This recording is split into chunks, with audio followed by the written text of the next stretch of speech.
Notch Nook and dynamiclake both reimagine the MacBook Notch, but they do it in very different ways.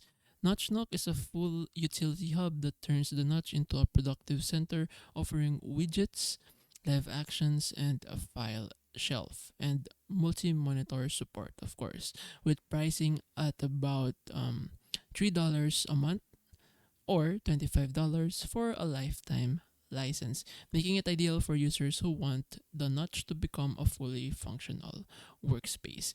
Dynamic Lake, by contrast, is focused on aesthetics, transforming the Notch into a dynamic island style liquid glass or frosted glass design, inspired by Apple's iPhone's interface with a one time purchase and occasional discounts, making it appealing if you mainly want a sleek visual upgrade.